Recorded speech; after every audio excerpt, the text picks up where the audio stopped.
नमस्ते बच्चों, पिछले पाठ में हमने अध्ययन किया था समय की शुरुआत से मानव के बारे में अध्ययन किया। अब आपका चैप्टर आ जाते हैं 2, चैप्टर नंबर 2, जिसका नाम है लेखन कला और शहरी जीवन। यानी आदि मानव जो है किस तरह के शहरों में रहता था, फिर उसने लेखन कला का विकास किस तरह से हुआ, उसके बारे में हम अध्ययन करेंगे। शुरुआत में हम देखेंगे कि शहरी जीवन की शुरुआत जो हुई थी वो कहाँ से हुई थी? मेसोपोटामिया से हुई थी। शहरी जीवन की शुरुआत, शहरी जीवन की जो शुरुआत थी वो कहाँ से हुई थी? शुरुआत हुई थी मेसोपोटामिया से। मेसोपोटामिया शहर से जो है माना जाता है कि मेसोपोटामिया शहर ऐसा शहर था जहाँ से जो है शहरी जीवन की शुरुआत जो है, मनुष्य के शहरी जीवन की शुरुआत मानी जाती है। मेसोपोटामिया की अगर हम बात करेंगे तो मेसोपोटामिया दजला व फरात, दजला और फरात जो नदियां हैं उसके पास में बसा हुआ एक शहर है, जिसको हम किसके नाम से जानते हैं? मेसोपोटामिया के नाम से जानते हैं। मेसोपोटामिया जो नाम है वो कौन सा नाम है? यूनानी नाम है। यूनानी मेसोपोटामिया जो नाम है वो क्या नाम है? यूनानी नाम है, जो 2 शब्दों से मिलकर के बना है। 2 शब्दों से मिलकर बना है। 2 शब्दों से मिलकर बना है। 2 शब्दों से मिलकर बना है। वो 2 शब्द कौन से हैं? 2 शब्द हैं मेसोस पहला, और दूसरा है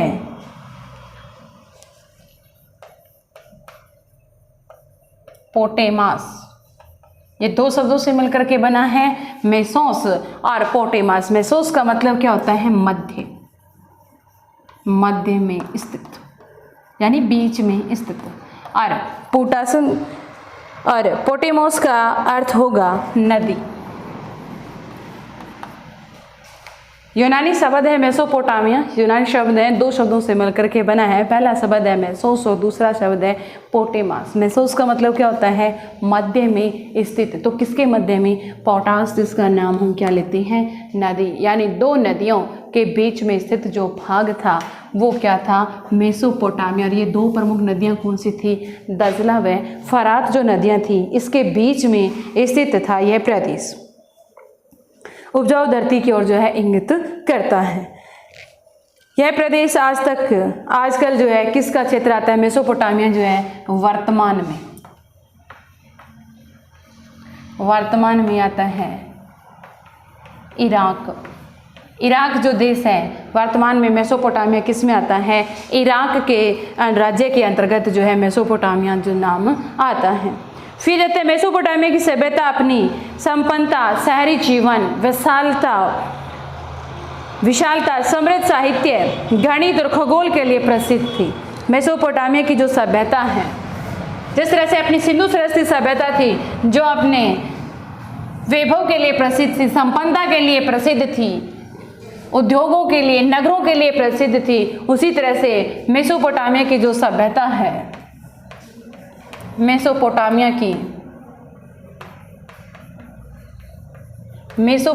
की सभ्यता प्रसिद्ध है किसके लिए? संपन्नता, विशालता, शहरी जीवन,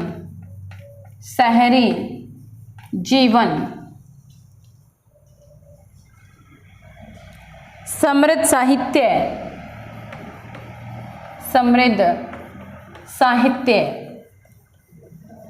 गणित व खगोल के लिए प्रसिद्ध। मेसोपोटामिया की जो सभ्यता थी वो सबसे पहले लेखन कला में हम किसका अध्ययन करेंगे? मेसोपोटामिया का। मेसोपोटामिया की अगर हम बात करते हैं तो ये मेसोपोटामिया की जो सभ्यता थी वो अपनी संपन्नता के लिए, अपनी विशालता के लिए, शहरी जीवन, समृद्ध साहित्य, गणित और खगोल के लिए प्रसिद्ध थी, विश्व प्रसिद्ध था यहाँ का खगोल ज्ञान जो था। और लेखन प्रणाली उसका साहित्य पूर्वी भूमध्य सागरीय प्रदेशों से सीमा तक तुर्की में 2000 ईसा पूर्व के बाद फैला, जिसके फलस्वरूप उस समस्त क्षेत्र के राज्यों के बीच आपस में, यहाँ तक कि मिस्र के साथ में भी इनका संबंध था। लेखन कला की अगर हम बात करेंगे तो लेखन प्रणाली का विकास, यहाँ लेखन प्रणाली का विकास, लेखन प्रणाली का विकास, लेखन प्रणाली का विकास जो है वो माना जाता है 2000 ईसा पूर्व जो है माना जाता है। भूमध्य सागर से लेकर के और तुर्की तक इनका साम्राज्य विस्तार था इनका, के बाद फैला। फलस्वरूप इस क्षेत्र राज्यों के बीच में आपस में जो है यहाँ पर जो है निवास करते थे। यहाँ के जो राजा थे फराहो, मिस्र के जो राजा थे उनको क्या कहा जाता था? मिस्र के राजा, जिसको क्या कहते थे? फराहो, मिस्र के फराओ, मिस्र के फराहो यानी राजा। जो मिस्र के राजा थे उनको क्या कहा जाता है? फराहो। तो मिस्र के राजा के साथ भी मेसोपोटामिया की भाषा और लिपि में लिखी पढ़ी होने लगी थी। यानी मेसोपोटामिया के जो निवासी थे उनका संबंध किससे था? तुर्की से इनका संबंध था। तुर्की के बाद में तुर्की व मिस्र के साथ में इनका संबंध था और वहाँ पर लेखन यानी इनकी भाषा में लिखा और लेखन, लिपि और साहित्य का भी यहाँ पर विकास होता। कहाँ पर? तुर्की और मिस्र में भी। किस भाषाओं का? मिस्र के जो ये मेसोपोटामिया के जो लोग थे इनका साम्राज्य कहाँ तक फैला हुआ था? पूर्व के भूमध्य सागर से लेकर के तुर्की, तुर्की से लेकर के कहाँ तक? मिस्र तक इनका साम्राज्य जो फैला था। मिस्र में उस समय राजा जो थे फराहो, जिनको क्या कहा जाता है? राजा, उनके साथ इनका संबंध है। लेखन और लिपि का भी इनके मध्य जो है बातचीत भी जो होती थी, लेखन कला से जो है आदान प्रदान भी वस्तुएं की जाती थी। यहाँ हम शहरी जीवन और लेखन के बीच संबंधों की खोज करने का जो है प्रयास करते हैं। अभिलिखित इतिहास में आरंभिक काल में इस प्रदेश में मुख्यतः इनके शहरीकृत दक्षिणी भाग सुमेर और अककंद कहा जाता था। यानी इनके अगर शहरी भागों की बात की जाए, किनके? मेसोपोटामिया के। मेसोपोटामिया के शहरों की अगर बात की जाए तो शहर कौन से थे? मेसोपोटामिया के शहरों को जो है दक्षिणी जो इलाका था, दक्षिणी भाग, यानी यहाँ अभिलिखित इतिहास जो है जिसमें हम इसके आरंभिक जो प्रदेश देखते हैं, दक्षिण के जो प्रदेश थे या दक्षिण के राज्य, दक्षिण के जो राज्य थे, दक्षिण का राज्य कौन सा था? सुमेर। सुमेर के नाम से जो है दक्षिण का राज्य जाना जाता था और सुमेर व अककंद, सुमेर व अककंद इनके राज्यों को कहा जाता था। दक्षिण क्षेत्र को बेबीलोनिया कहा जाने लगा, दक्षिणी अककंद कहा जाता था। 2000 ईसा पूर्व के बाद जब बेबीलोनिया एक मशहूर शहर बन गया, यानी ये तो दक्षिण के जो भाग थे 2000 ईसा पूर्व जो है तब तक ये दो ही शहर थे दक्षिण के, पहला सुमेर था और दूसरा अककंद था। और 2000 ईसा पूर्व के बाद में, यानी 2000 ईसा पूर्व के बाद, 2000 ईसा पूर्व के बाद यहाँ नया शहर बसा। कौन सा? बेबीलोनिया। बेबीलोनिया जो कि झूलते बागानों के लिए जो है प्रसिद्ध है, इमारतों के लिए बेबीलोनिया जो प्रसिद्ध हुई।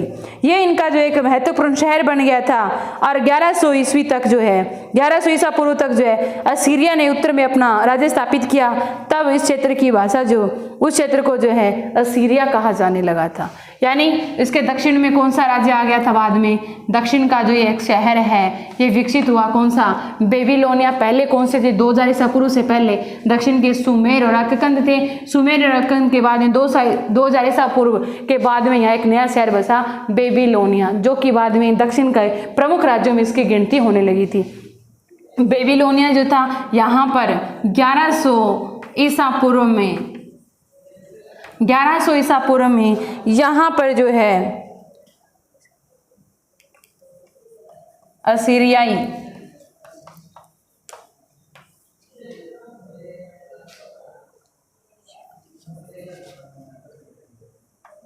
असीरिया के आक्रमण के कारण जो है असीरिया लोगों ने क्या किया, यहाँ पर आक्रमण किया। फिर ये ईसा किसके नाम से जाना जाने लगा, यह राज्य जो था वो जाने लगा, असीरिया जो है वो कहा जाने लगा था। बेबीलोनिया के आसपास के क्षेत्रों पर असीरिया लोगों के आक्रमण के द्वारा उस हिस्से पर अधिकार कर लिया गया था। फिर यह हिस्सा जो है असीरिया के नाम से जाना जाने लगा था। प्रथम ज्ञात भाषा सुमेरियन यानी सुमेरी थी। प्रथम जो भाषा की बात करेंगे तो प्रथम जो ज्ञात भाषा की बात करेंगे, प्रथम ज्ञात भाषा, प्रथम जो ज्ञात भाषा थी वो कौन सी थी, सुमेरियन थी। सुमेरियन यानी सुमेर के लोगों के द्वारा जो भाषा प्रयोग में की जा रही थी, लेखन में जो प्रयोग किए जा रहे थे, सबसे पहले लिखित के अवशेष मिलते हैं तो वो कौन सी भाषा की प्रथम ज्ञात भाषा कौन सी है, सुमेरियन, जो कि सुमेरी थी, जो क्या थी, सुमेरी थी। यानी सुमेरी थी। धीरे धीरे 2400 ईसा पूर्व के आसपास जब अक्कदी भाषा लोग यहाँ पर आए तो अक्की सुमेर की भाषा का स्थान ले लिया। अक्दी भाषा सिकंदर के समय तक जो परिवर्तन काल तक फलती फूलती रही। यानी जब इन लोगों ने आक्रमण किया था सीरिया के लोगों ने, तब वहाँ सीरिया साम्राज्य स्थापित हो गया। इसके बाद में यहाँ पर जो है अक्कदी ने सुमेरिया भाषा का जो है स्थान ले लिया था। सुमेरिया भाषा का लिखेंगे आगे, सुमेरिया भाषा का स्थान कौन सी भाषा ने ले लिया था, यहाँ एक जो साम्राज्य है अक्कद, तो अक्कदी भाषा ने इसका स्थान ले लिया, जो कि सिकंदर के काल तक, यानी सिकंदर महान का जो काल था, सिकंदर के काल तक, सिकंदर का काल कब से लेकर कब तक मान जाते हैं, उसके काल से पूर्व 336 से 233 ईसा पूर्व तक जो है 336 से 323 ईसा पूर्व तो ये भाषा फलती फूलती रही। कौन से हिस्से में ये भाषा जो थी वो फलती फूलती रही, कुछ क्षेत्रीय परिवर्तनों के साथ में, और 1400 ईसा पूर्व से धीरे धीरे अरमाई भाषा इसमें प्रवेश हो गया था। भाषा जो थी वो हिब्रू से मिलती जुलती थी और 1000 ईसा पूर्व के बाद व्यापक रूप से बोली जाने वाली थी, जो आज भी इराक में कुछ हिस्सों में जो है बोली जाती है। इसके बाद में कौन सी भाषा बोली जाने लगी, हिब्रू। हिब्रू जो भाषा थी सिकंदर के आक्रमण के बाद में कौन सी भाषा जाने लगी थी, सिकंदर के काल तक आते आते कुछ एक परिवर्तनों के बाद में हिब्रू भाषा जो भी आज इराक के कुछ इलाकों में आज भी ये बोली जाती है। इराक के कुछ हिस्सों में हिब्रू भाषा जो है आज भी कुछ इलाकों में, इराक के कुछ भागों में आज भी जो है ये भाषा बोली जाती है। तो भाषा लेखन की बात करेंगे, शहरीकृत जीवन की बात करेंगे, तो सबसे पहले अगर हम बात करते हैं सुमेरिया, मिस्र की बात, मेसोपोटामिया की बात करते हैं। मेसोपोटामिया से सभ्यता थी जिससे क्या मिलते हैं, सुनियोजित, माना जाता है कि सुनियोजित व्यवस्था थी, संपन्न व्यवस्था थी। इसके बारे में तो इन लोगों का जो अधिकार था वो हमारे भारत देश तक जो मिस्र तक था। मिस्र के फराओं और तुर्की राजाओं के साथ में इनका संबंध रहा। फिर आगे चल करके एक नया शहर बस गया था बेबीलोनिया। बेबीलोनिया के बाद में यहाँ पर असीरियों ने आक्रमण किया और असीरिया शहर जो बस गया।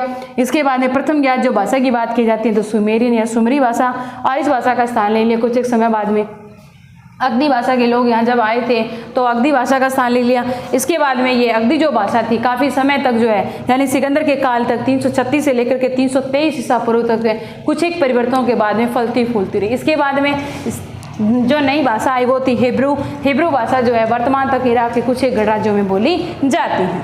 फिर आगे बात करते हैं मेसोपोटामिया के खोदाई की बात करते हैं। लगभग 1 शताब्दी तक जो है इससे क्षेत्रों की खोदाई होती रही। लंबे टाइम तक जो है मेसोपोटामिया सभ्यता की जो है इसकी खोज होती रही। 1800 इसकी खोज कब हुई थी, 1840 के दशक में इसकी खोज शुरू हो गई थी। और सबसे लंबी चलने वाली ये खोज थी 2 स्थल उरुक और मौरी, जिनमें के बारे में हम आगे जो है बात करेंगे। उरुक और मौरी की उत्खनन कार्य कई दशकों तक चलता रहा, यानी कई सालों तक जो है इनके उत्खनन का कार्य जो चलता रहा। इसके बाद में हमारी जो सिंधु सरस्वती सभ्यता जो थी, यानी प्रथम सभ्यता या प्रथम लिखित अवशेष इसलिए कहते हैं इसको क्योंकि हमारी जो सिंधु सरस्वती सभ्यता है भारत की, उसकी खोज कब हुई थी, उसकी खोज बाद में हुई थी। हमारे यहाँ खोज हुई थी 1921 और 1922 में जो है हमारे सिंध जो प्रांत है हमारे जो पाकिस्तान का जो हिस्सा आ रहा है, सिंधु जो नदी है उसके आसपास के इलाकों की खोज हुई थी। तो प्रथम ज्ञात जो सभ्यता की बात करेंगे तो मेसोपोटामिया की, और पुरानी सभ्यता की अगर हम बात करेंगे तो हमारी सिंधु सरस्वती सभ्यता आ जाएगी। इसकी खोज काफ़ी दशकों तक चलती रही। इतनी खोज जो है भारत में, इतनी लंबी खोज भारत में कहीं भी नहीं चली। फिर आगे, तो जब ये खुदाई काफ़ी समय तक चलती रही तो इसे जो खुदाई में काफ़ी प्रकार के मूर्तियाँ, आभूषण, कब्रें, औजार, मुद्राएं, इनके अलावा जो है हजारों की संख्या में लिखित दस्तावेज भी यहाँ से प्राप्त हुए। जो ये खोज हुई सभ्यता की, खोज व उत्खनन कार्य जो है, उत्खनन कार्य कई दशकों तक चलता रहा, कई दशकों तक चला। किसकी खोज कई दशकों तक चली थी? मेसोपोटामिया की खोज कब हुई थी? 1840 के दशक में, और यह खोज काफ़ी समय तक जो है आगे तक चलती रही। प्राप्त वस्तुएं, प्राप्त जो हुए, प्राप्त चीज़ें लिखेंगे जिनमें आ जाएगा आभूषण,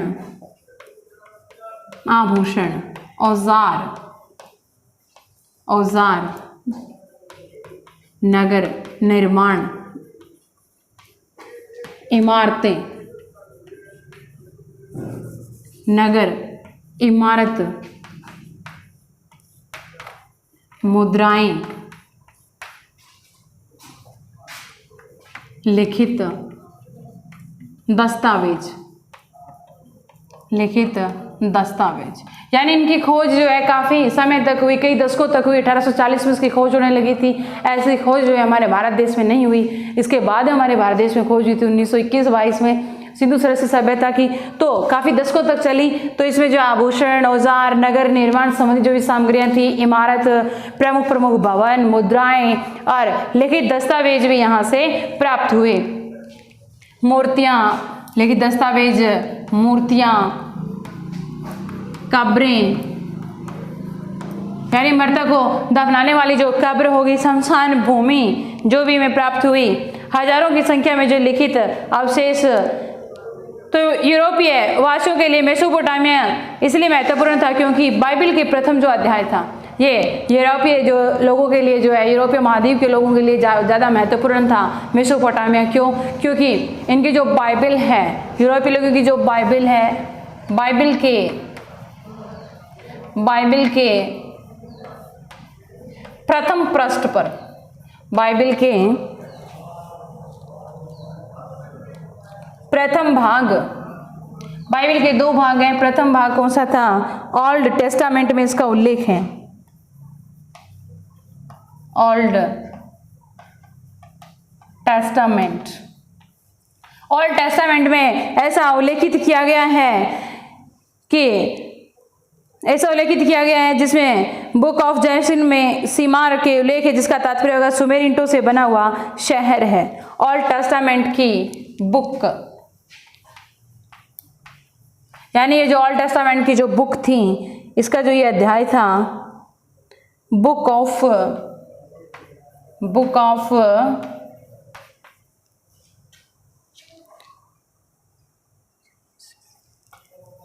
जेनेसिस, बुक ऑफ जो जेनेसिस थी, यानी बाइबल का प्रथम जो भाग ओल्ड टेस्टामेंट का जो प्रथम भाग, जो बाइबल का प्रथम भाग था ओल्ड टेस्टामेंट, उसकी एक बुक थी, बुक ऑफ जेनेसिस, जिसमें उल्लेख किया गया, किसका उल्लेख किया गया था? जिसमें उल्लेख किया गया था सीमार का, जिसमें उल्लेख था किसका? सीमार का उल्लेख किया गया था, सीमार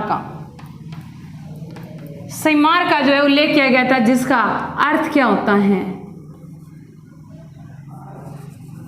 जिसका अर्थ होता है सीमार का सुमेर ईंटों से बने शहरों की भूमि है।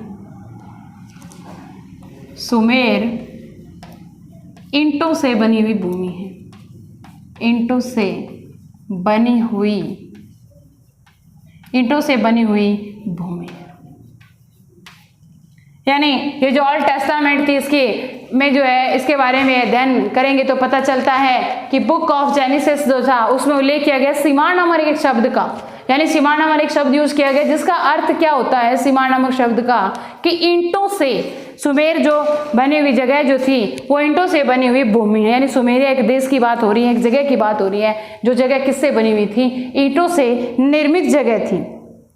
यूरोप के यात्री और द्विज मेसोपोटामिया को एक तरह से अपने पूर्वजों की भूमि मानते थे, और जब इस क्षेत्र में पुरातात्विक खोज की शुरुआत हुई तो ओल्ड टेस्टामेंट के अक्षर सत्य को सिद्ध करने का प्रयत्न जो वो किया गया। यानी जिस तरह से ओल्ड टेस्टामेंट में लिखा गया था ना, ये शब्द लिखा गया था ना सिमार, सिमार शब्द लिखा गया जिसका अर्थ हमने देखा कि सुमेर ईंटों से बनी हुई भूमि है। तो यूरोपीय लोग क्या मानते थे और विद्वान क्या मानते थे कि ये क्या है, हमारे पूर्वज जो है यहाँ पर मेसोपोटामिया में रहते थे, सुमेर जो जगह है वहाँ पर रहते थे। और जो ओल्ड टेस्टामेंट में जो बात कही गई थी सुमेर की, उसको सिद्ध करने की कोशिश की गई। 19वीं सदी के मध्य में मेसोपोटामिया के अतीत की खोज जाने के उत्साह में कभी कोई कमी नहीं आई। सन 1873 में एक ब्रिटिश समाचार पत्र ने ब्रिटिश म्यूजियम द्वारा प्रारंभ किए गए खोज अभियान का खर्च उठाया, जिसके अंतर्गत मेसोपोटामिया की ऐसी पट्टिका की खोज की जाने लगी जिसमें बाइबल में लिखित जल प्लावन कहानी का अंकन था। अब क्या था कि ये लोग कह रहे थे कि हमारे पूर्वज यहाँ रहते थे, और जब एक ये ओल्ड टेस्टामेंट जो इसमें एक पट्टी लिखी हुई थी, एक बात लिखी हुई थी, बात क्या लिखी हुई थी कि ये जो सुमेर जो नगर था ना, ये किसके लिए जो है तहस नहस हो गया कि यहाँ पर भयंकर जो है जल का तूफान आया होगा। और उसमें एक कहानी दी हुई है, कहानी में क्या लिखा हुआ है कि पृथ्वी पर संपूर्ण जीवन जो है वो क्या हो गया था, नष्ट हो गया था, लेकिन वह भगवान परमेश्वर जो है जल प्लाव के बाद भी जीवन को पृथ्वी पर सुरक्षित रखने के लिए जो एक नौका का निर्माण किया था। यानी बाजा जाता है जिस तरह से हम भारतीय अपने पुराणों में पढ़ते हैं ना कि मत्स्य अवतार जो भगवान है उन्होंने मछली का के रूप में जो अवतार लिया, और फिर जो जब पृथ्वी पर जल प्लाव की घटना हुई, पृथ्वी के ऊपर जब जल पूरी तरह से फिर गया, उस समय क्या हुआ था, उस समय ऐसा माना जाता है कि भगवान जो है आए और उन्होंने एक नाव का निर्माण किया जिसमें मनु और कुछ एक मछलियाँ जो थी उनकी जो है रक्षा की, ऐसा जो है वो माना जाता है। तो ये भी क्या मानते हैं, ईसाई लोग भी क्या मानते हैं, ओल्ड टेस्टामेंट के अनुसार क्या कहा जाता है कि जब जलाव पलाव हुआ तो परमेश्वर जो है धरती पर आए, उन्होंने एक नौका का निर्माण किया और नौका में जो है एक मनुष्य को चुना। नोआ ने एक बहुत विशाल नाव बनाई, यानी एक मनुष्य था नोआ नाम का।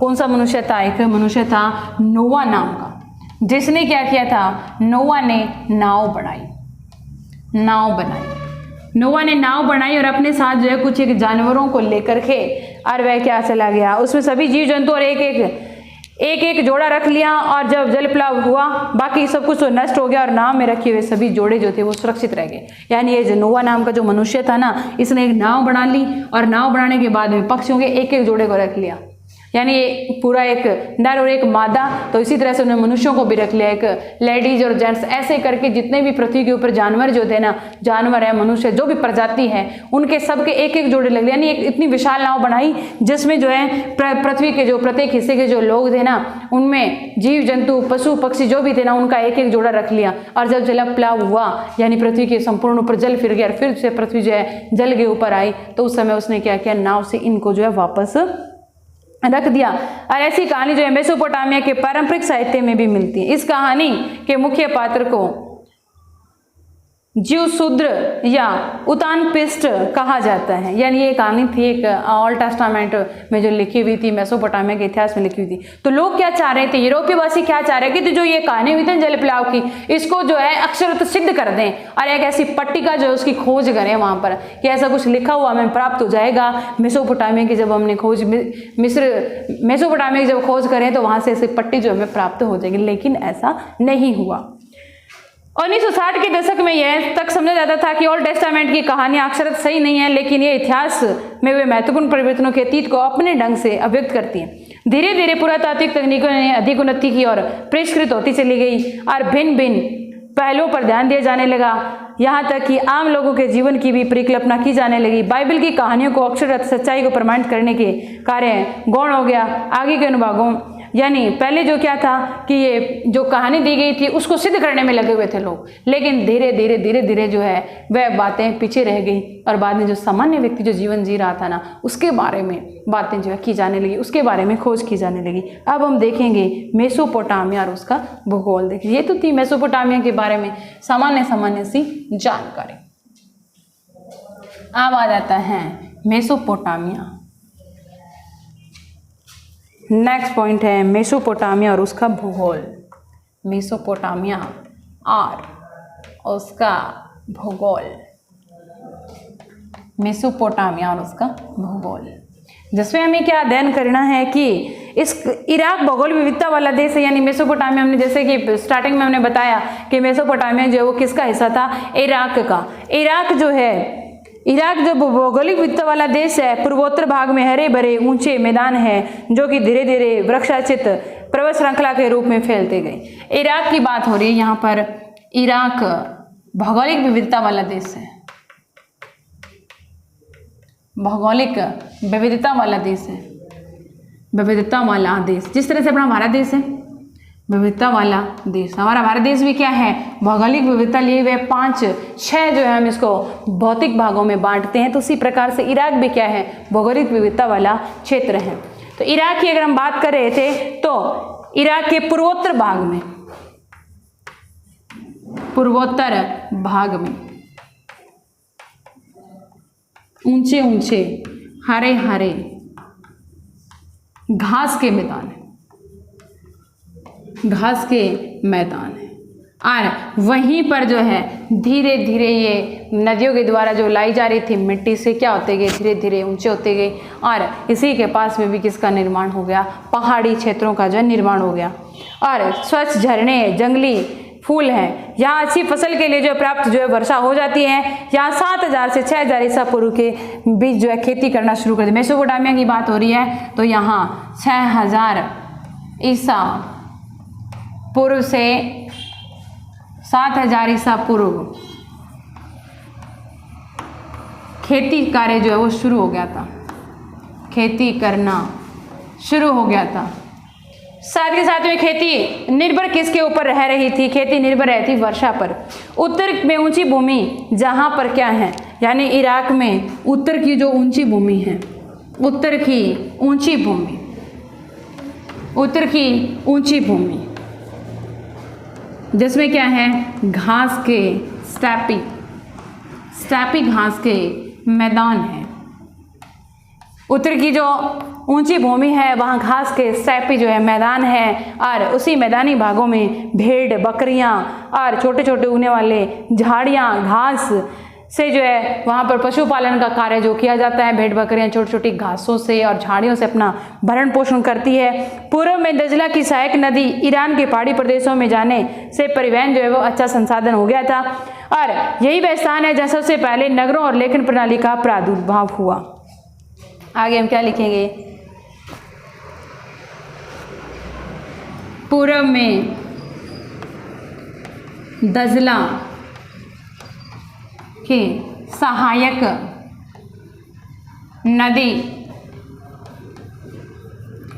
नदी जाने से, जो दजला और फ्राज नदियाँ हैं इनकी जो एक सहायक नदी थी वो इसके पूर्व में चली गई। तो ईरान की पहाड़ी प्रदेशों में जो है परिवहन का साधन अच्छा हो गया था और दक्षिण भाग एक रेगिस्तानी रह गया। तो यहाँ पर यही स्थान यही था जिसमें जो है सबसे पहले, जहाँ सबसे पहले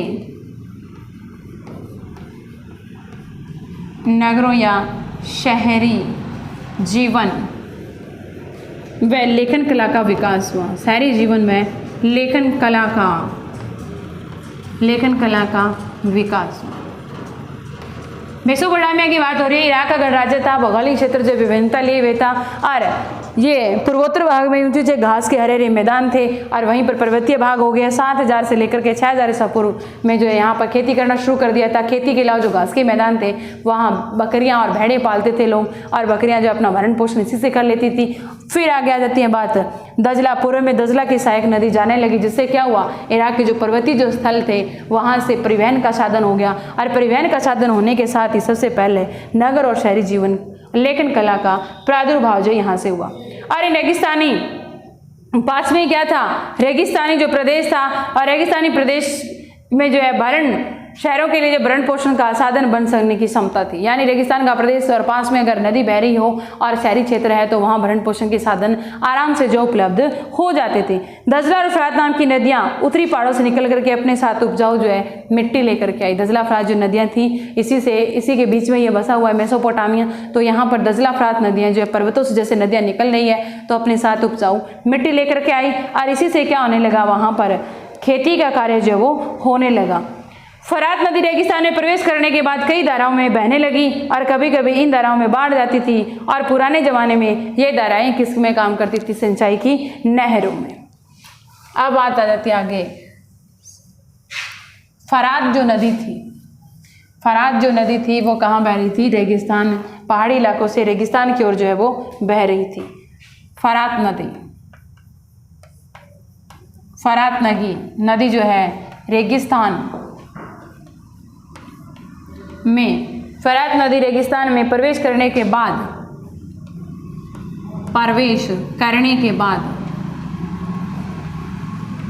कई छोटी छोटी धाराओं में बट गई, कई छोटी छोटी धाराओं में बढ़ जाती थी। यानी जैसे ही रेगिस्तान का प्रदेश आता है तो वैसे ही जो फरात जो नदी है वो कई छोटी छोटी धाराओं में बढ़ जाती थी और जब वर्षा का समय होता था उस समय क्या होता था? इनमें जो है बाढ़ आ जाती थी और ये बाढ़ जो है सिंचाई के लिए जो है नहरों का कार्य जो वो कर रहे थे और काम देती। इसके अलावा आवश्यकता पड़ने पर जो है यहाँ ये धारा में बढ़ जाती थी और बाढ़ के समय, आगे लिखेंगे, बाढ़ के समय सिंचाई की नहरों में प्रयुक्त होती थी। सिंचाई के लिए नहरें थी, ये सिंचाई के लिए क्या थी? नहरें थी। फरात नदी की बात हो रही है तो फरात नदी जब रेगिस्तान में प्रवेश करती है उसके बाद में कई छोटी छोटी धाराओं में बढ़ जाती थी और बारिश के समय जो है बाढ़ जब आती थी तो ये नदियां क्या करती थी? सिंचाई के लिए नहरों वाला जो है कार्य करती थी। तो यहाँ प्रमुख जो फसल उत्पादित होती थी, प्रमुख फसल जिनमें गेहूं, जौ और मटर जो है वो बोई जाती थी। प्रमुख रूप से यहाँ गेहूं, जौ, मटर की खेती जो वो की जाती थी। रोम साम्राज्य सहित सभी पुरानी व्यवस्थाओं में दक्षिणी मेसोपोटामिया में खेती सबसे ज़्यादा उपज देने वाली हुआ करती थी। हालांकि यह फसल उपजाने के लिए आवश्यक वर्षा की कुछ कमी भी रहती थी, यानी वर्षा की क्या रहती थी? कुछ एक कमी भी यहाँ पर रहती थी। आगे हम देखेंगे इसके प्रश्न उत्तर, गृह कार्य भी आपको जो थोड़ा मिल जाए, गृह कार्य भी आपको करना है थोड़ा। तो गृह कार्य में हम देखेंगे 2-3 प्रश्न करने हैं। आपका गृह कार्य प्रश्न नंबर पहला आ जाएगा।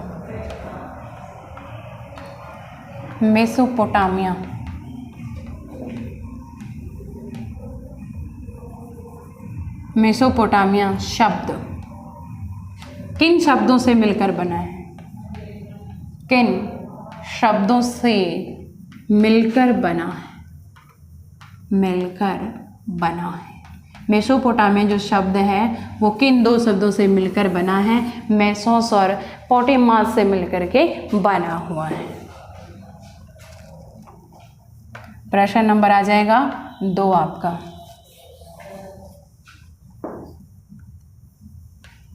दजला, फरात नदियों के बीच की भूमि को किस नाम से जानते हैं?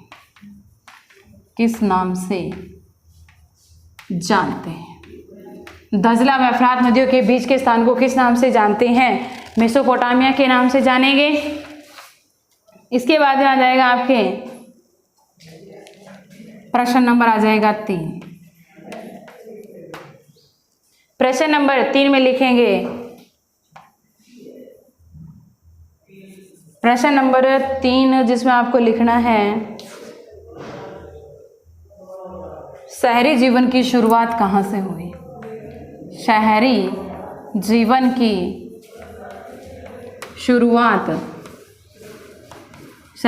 की शुरुआत कहाँ से हुई?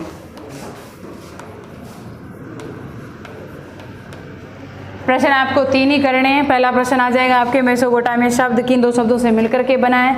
दजला फरात जो नदियां हैं उसके बीच की भूमि को किस नाम से जाना जाता है? और शहरी जीवन की शुरुआत किससे हुई? आज के लिए बस इतना ही। Thank you.